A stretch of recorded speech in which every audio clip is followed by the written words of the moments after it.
Hey everyone, welcome back to another video, and today I'm talking about all my magical moments from my time working as a cast member at Walt Disney World. So I've done a couple of videos in the past about crazy guest stories, rude guest stories, basically all like the negative stuff, but a bunch of you commented saying you wanted to hear the magical moments as well, which is super awesome because I love talking about these stories, and really there are so many more magical good experiences than the bad ones. It's just the bad ones kind of stick out in your mind, and generally people want to hear about the negative stuff, but it's cool to talk about the happy stuff today. These are just a few that I could remember. There were so many more just day-to-day little tiny moments that just make it all worthwhile, but these are a few stories to share with you today. Quickly to preface this, I worked in a bunch of different stores in merchandise on my Disney College program this past summer, 2018.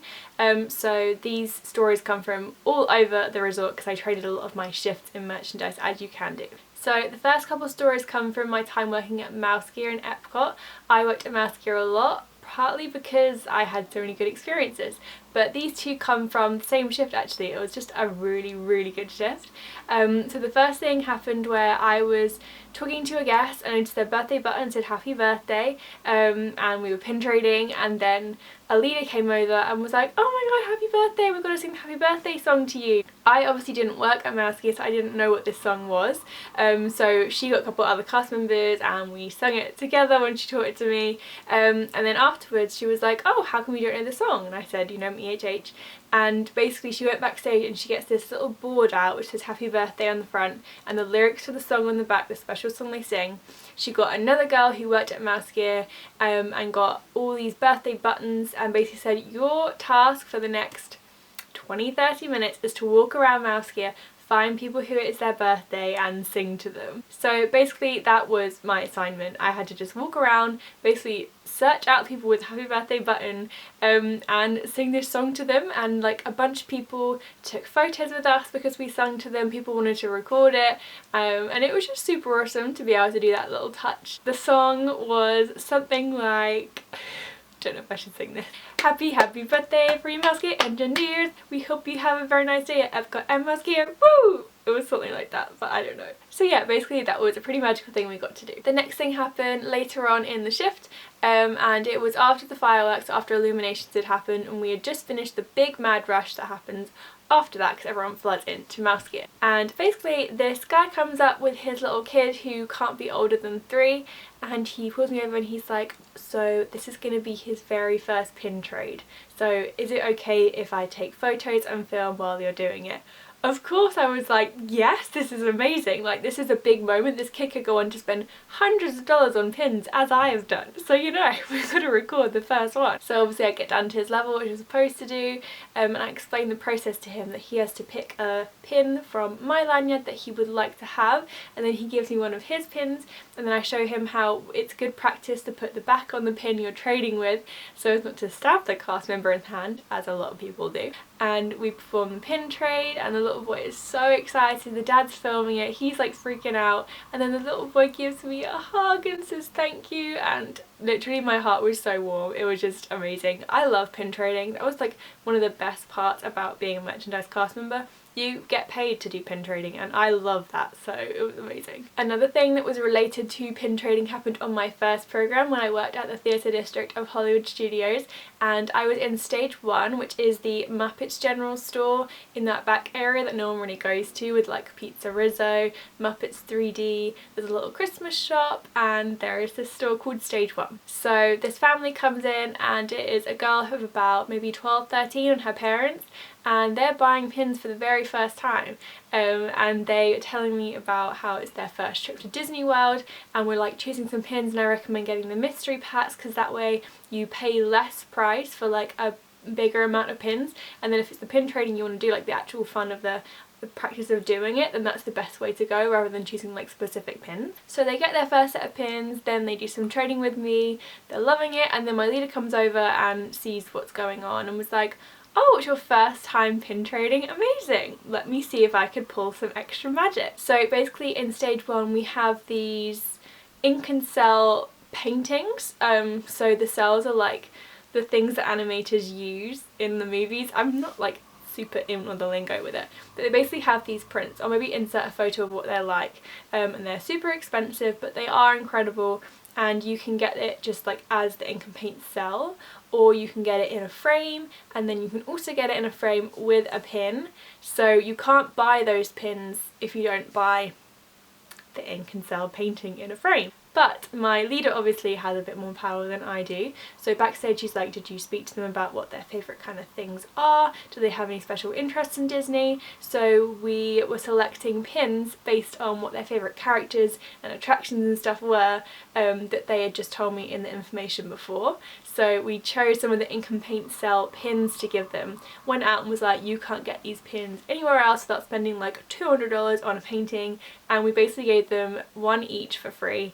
And they obviously gave us hugs and they were loving it. I don't think they quite realised like what a big deal this was that we were giving them these pins, but they were still so grateful, and I love giving away things for free as part of being a cast member. That is one of the best things you can do. Another thing happened in stage 1, I got my first ever cast compliment. So a cast compliment is basically when a guest goes on Twitter and tweets Walt Disney World today to basically say you did a really good job, and they do like hashtag cast compliment. And I wasn't really that aware that this was a thing, but I was just...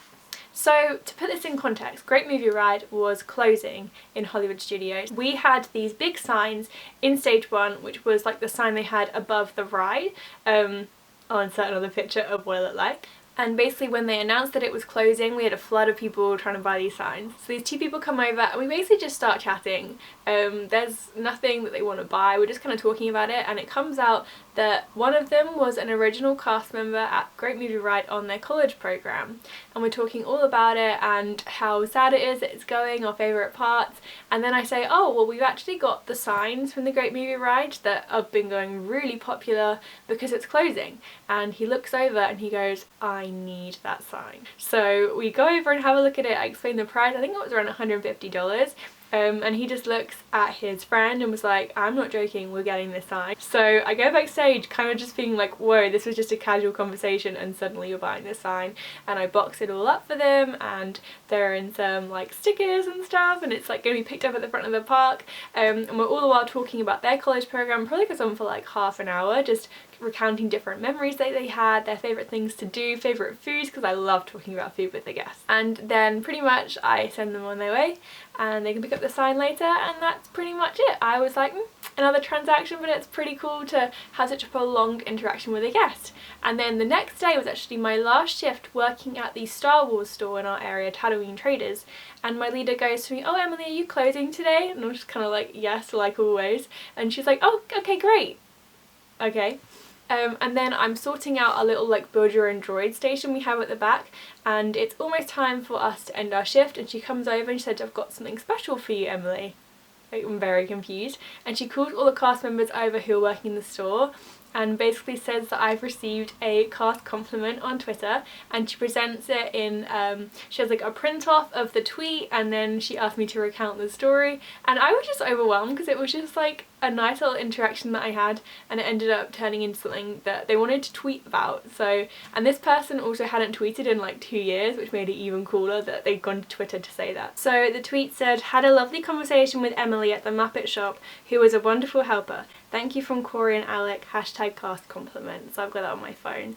And yeah, like it really wasn't a big deal, but obviously made their day that they thought they were going to tweet about it. So that's something really awesome you can do. If a cast member does something above and beyond for you, tweet in, and they're going to get recognised by their leaders and by the people in their area, and everyone's going to know they're doing a good job, and it really means a lot. Another thing that's related to giving out things for free, I was working at Green Thumb, which is the little store kind of kiosk outside of the Soarin' shop, and it gets to the end of the night. Basically at that store all we really sell is candy and cotton candy and the occasional pin. Like no one really buys like the sweatshirts that they have, probably because they're pretty ugly. Like Soarin' could sell so much merch if they actually sorted that out. I mean, maybe they could get something with Patrick's face on it, I'm just saying. So yeah, the stocker comes over and she explains, she's like, we can't sell this cotton candy, like it was all kind of slightly broken up, so it's not show ready as Disney say, and there's about 10 bags of it, and she's like, you can just give it away for free if you want. And I was like, what do you even mean? She was like, it's just going to be thrown in the trash anyway, so you might as well. So I got like the last hour of my shift basically like watching the guests and deciding who I was going to give this free cotton candy to. I felt so powerful. So the cotton candy literally cost like $5, but I would walk over to a guest and just start talking to them and be like, oh, so how's your day going? Have you had any good treats today? Whatever. And then I'd be like, do you like cotton candy? And then the kid would be like, yeah. And I was just like, do you want some? And then I would just pull it out. Their faces would just light up. It was like I was giving them like $500 or something. Like, it was incredible. And then another time I was just taking some guests out and they were telling me about their day, how they had such an amazing time. And then I just pulled out the cotton candy and was like, do you guys want some? And they were like, yeah, sure, but are we going to pay for it? And I was like, it's on Mickey. And they're so shocked that they're getting something for free at Disney World. So that's another thing I loved doing, because it's just these tiny moments that guests aren't expecting. You do see a lot of the time now people trying to get free stuff from Disney, and that kind of makes me really sad. But this was so nice to just be completely unexpected, and it made everyone so happy who got the cotton candy, so I love that. I'm just going to talk about two different stories I had from when I worked at Bonjour Gifts now, which is in Fantasyland in Magic Kingdom. It's the back area by Gastons Tavern and where you can meet Gaston. I think I actually briefly mentioned the first story in my when I worked at different stores video, so I'll link that down below. But basically a lot of people who came to that store had either just dined at Be Our Guest or they were going to dine at Be Our Guest, and they were very excited about it. And a little girl came in and she was all dressed up ready to eat dinner at the castle, and she was so excited. She couldn't stop telling me about it, and she was like, yeah, I'm gonna go in the castle. So I was like, oh, who's your favourite character in Beauty and the Beast? And she was like, I love the Beast. So I said, well, you know, I do actually know the Beast, so I might be able to like go see if he can maybe come visit you at dinner. The Beast does a set meet and greet at the Be Our Guest dinner, but she didn't know that, and she was literally like, yeah, that would be amazing. So that was just like a tiny little story I had of where you can basically make a child's day, because I know she would have probably gone to that restaurant, seen Beast and like freaked out, thinking, oh my god, that cast member got me to meet the Beast. I don't know, I just like that. Another thing that happened when I was working at that store was not actually guest related, I just found it personally magical. So basically the fireworks go off at 9:15, happily ever after. So at that time, no one can really be standing where we are. It's either closed off because it's like a safety hazard, or they're going to be watching the fireworks from the front of the castle, so it's very few people who are actually in that back area. So no one was in our store when it was around 9:10, and I'm just thinking, are we going to be able to watch the fireworks? And then the stocker who was working alongside me was like, you can totally stand outside the door and just watch them. We just go stand outside the doors and we watch the fireworks happening over the back of Cinderella Castle, and it was so magical. And then my friend Lois came to visit me at work at that time, and we stood together and watched it, and it was such like a pinch me moment of, oh my god, I'm literally being paid to watch fireworks right now. I'm working in Fantasyland, I'm wearing this adorable costume, I love my life. So now it's time for my last two stories, which are when guests actually made magic for me. So when I was working at Disney Corner in Disney Springs, it's a little temporary store they've got, and it's kind of near where, what is that place called? The Polite Pig. It's like next to the Polite Pig, and my assignment was merchantainer. So basically I had to stand outside the store with my bubble wand and just kind of wave it. And that was it. That was my assignment, to greet guests and say goodbye to guests when they left, wish them a magical night, you know, whatever. So I had done this a couple times before, but on this particular shift it was the day that I was supposed to graduate back home. So I was supposed to walk across the stage in my cap and gown, receive my first class degree and have all that celebrations, but I was waving a bubble wand outside of a store for 2 hours. Don't get me wrong, I wasn't like mad. It was just kind of weird to be like, I studied so hard and now I'm here. But I was just, you know, embracing my task, smiling, wishing the guests a magical night, and this little kid comes over with her sisters and she just said, can I give you a hug? I was like, of course. I bend down to her level, she gives me a hug, and then all the little girls give me a hug. So the parents come over and the kids are like, yeah, we gave her a hug. They're like, oh, good job. And the little girl turns back and she was like, Mummy told us to hug the most magical cast members. My heart. So yeah, that was just incredible. I loved it, and I'm always going to remember that moment, because I was just kind of waving back and forth with this bubble wand thinking, what am I doing with my life? And then clearly it made a little girl smile so much that she gave me a hug, so I love that. The final story that I have is when I was working on Main Street. I was working Main Street East, so that is the right side where the confectionery is, down to Uptown Jewelers and Main Street Cinema and stuff like that.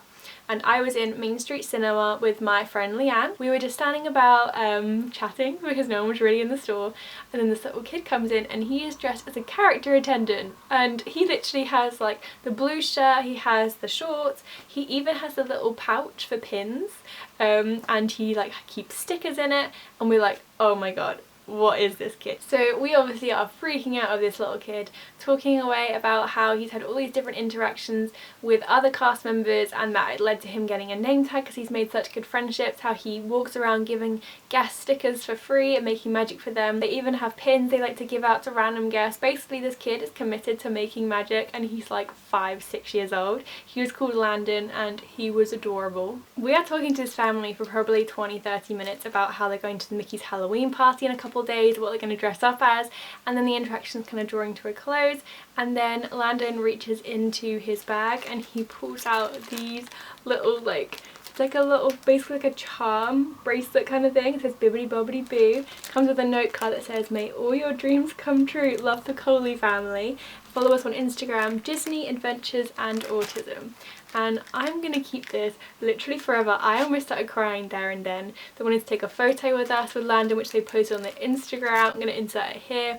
And it was just one of those truly special moments where I was like, this kid is gonna be a cast member one day and I can't wait to see it happen. It was just so lovely to see a family that were just so sweet, and they took time out of their day to talk to us, which I found incredible, and that kid was so special. He had his full-on cast member costume on already. He was set. When he goes to traditions, he's already going to be everything you need to be for a cast member and more. So that's all the stories I have for now. I hope you enjoyed this video. Please give it a thumbs up if you did, and subscribe down below for more storytime videos coming soon. I also have some very exciting vlogs coming soon because I'm going to Disneyland Paris on the 16th of November. So it's going to be all Christmassy. We're going to see Mickey's 90th birthday celebrations, and I can't wait to be back in a Disney park and vlogging. So that is all from me for now. I hope you enjoyed it. Have a magical day, and I will hopefully see you next time. Bye!